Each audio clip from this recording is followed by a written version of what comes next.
Hello my dear student, this video is for class 1 and 2.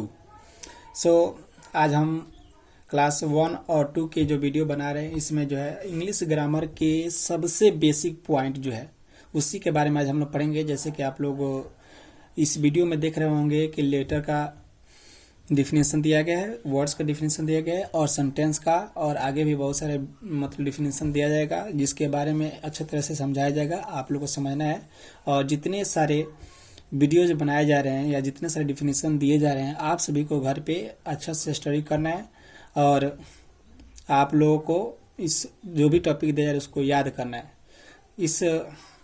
तो चलिए हम start करते हैं। तो मेरा पहला टॉपिक का नाम है लेटर, यानी पहला जो है मेरा टॉपिक लेटर है। उसके बारे में जो डिफिनेशन दिया गया देख सकते हैं आप लोग स्क्रीन पे। पहला जो है लेटर है, तो लेटर का डिफिनेशन दिया है, a letter is a smallest unit of word. यानी लेटर जो है शब्दों की एक छोटा इकाई है। जैसे कि यहाँ पे देख सकते हैं ए बी सी डी, इन्हीं लेटरों से हम लोग यानी अल्फ़ाबेट के जितने सारे लेटर होते हैं उन्हीं लेटरों का प्रयोग से हम लोग वर्ड्स का निर्माण करते हैं और इसी को हम सबसे छोटा इकाई मानते हैं वर्ड्स का। अब दूसरा डिफिनेशन आता है वर्ड। तो वर्ड जो है इसका डिफिनेशन सामने दिया हुआ है, आप लोग को देख सकते हैं कॉपी पे या तो इसमें दिया गया है कि a word is a group of letter which makes a complete sense is called word. यानी कह रहा है कि वर्ड जो है लेटरों का यानी अक्षरों का एक समूह है जो एक पूर्ण अर्थ देता है, उसे हम वर्ड्स कहते हैं। जैसे कि देख सकते हैं यहाँ पे सर्च में दिया गया है, जैसे बुक। तो बुक जो है इनमें 4 लेटरों का समूह बनाया गया है जिससे बुक एक नाम है और उसका हमें मतलब समझ में आता है। एक बुक जो है वस्तु का नाम है। जैसे डॉग देख लीजिए यहाँ पे DOG, यहाँ पे 3 लेटरों का समूह बनाया गया है जिसमें आप लोग देख सकते हैं कि डॉग का मतलब होता है कुत्ता, ये एक जानवर का नाम है।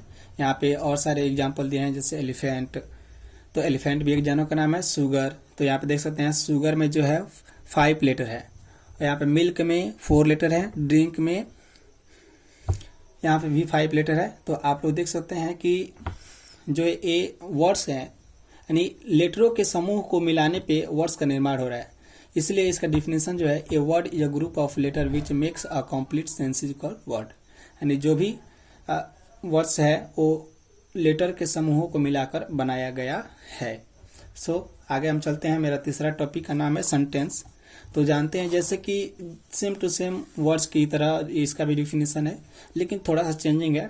जैसे कि आप देख सकते हैं कि सेंटेंस, तो a sentence is a group of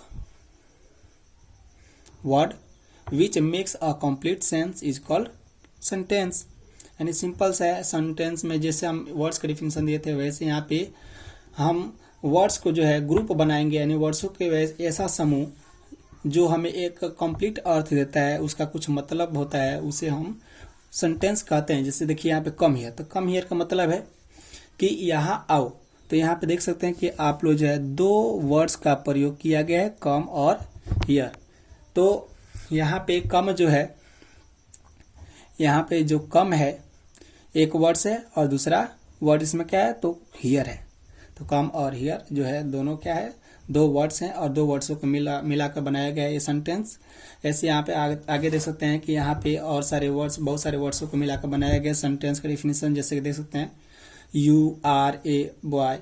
तो यू आर ए बॉय में आप देख सकते हैं कि यहाँ पे 4 वर्ड्स का प्रयोग किया गया। पहला यू, दूसरा आर, तीसरा ए और चौथा बॉय। यानी यहाँ पे 4 वर्ड्स का प्रयोग किया गया और इस प्रकार सेंटेंस बनाया गया। तो इसका मतलब ये होता है कि वर्ड्सों के जो होते हैं, वर्ड्स जो होते हैं उनके क्रमबद्ध समूह, यानी जो उनके सही समूह को सजाया जाता है तो एक कंप्लीट अर्थ मिलता है, एक पूर्ण अर्थ मिलता है जिसका कोई ना कोई मतलब होता है, उसे हम सेंटेंस कहते हैं। अब आगे चलते हैं हम। नेक्स्ट जो है मेरा टॉपिक है पार्ट्स ऑफ स्पीच। यहाँ पे देख सकते हैं, तो यहाँ पे पार्ट्स ऑफ स्पीच में डिफिनेशन इसका कि all the English words are divided into 8 group according to the work they do in the sentence. Each group are called parts of speech. यानी इसका मतलब ये हुआ कि अंग्रेजी की भाषा में जितने सारे हम शब्द का प्रयोग करते हैं, चाहे वो डू हो, चाहे ईट हो, चाहे गो हो, चाहे सो हो, तो ऐसे वर्ड्स जो हैं इन सभी वर्ड्सों का अलग अलग समूहों में बांटा गया है उनके कार्यों के अनुसार। तो उनको हम पार्ट्स ऑफ स्पीच के नाम से जानते हैं। जैसे देख ले सकते हैं आप लोग भी, यहाँ पे दिया गया पार्ट्स ऑफ स्पीच के 8 नाम, जिसमें पहला नाउन है, दूसरा प्रोनाउन है, तीसरा एडजेक्टिव है, चौथा वर्ब है, पांचवा एडवर्ब है और छठा प्रीपोजिशन है, सातवां कंजक्शन है और 8 नंबर जो है आप लोग का इंटरजेक्शन है। इन सभी वर्ड्सों का हिंदी भी बताया गया, यहाँ पे साइड में लिखा गया है, देख सकते हैं। पहला नाउन मीन संज्ञा होता है, प्रोनाउन मतलब सर्वनाम होता है, एडजेक्टिव मतलब होता है विशेषण, वर्ब मतलब होता है क्रिया विशेषण, एडवर्ब मतलब होता है वर्ब मतलब होता है क्रिया और एडवर्ब मतलब होता है क्रिया विशेषण, प्रीपोजिशन मतलब होता है संबंध बोधक अव्यय और कंजक्शन मतलब होता है समुच्चय बोधक अव्यय और इंटरजेक्शन का मतलब होता है विस्मयादि बोधक अव्यय। तो आप सभी को ये वीडियो पसंद आया होगा, आई होप डेट, और समझ में भी आया होगा। आप सभी को इसको अच्छे से पढ़ना है, स्टडी करना है और रिमेम्बर करना है। और अगला जो वीडियो है हम अगले दिन आप लोग को भेजेंगे और आप लोग इसी तरह डेली कंटिन्यूसली क्लास लेते रहिए और व्हाट्सएप पे आप लोग को जाएगा ये वीडियो, आप लोग इसको केयरफुली पढ़ते रहिए। Okay, thanks for today, see you tomorrow.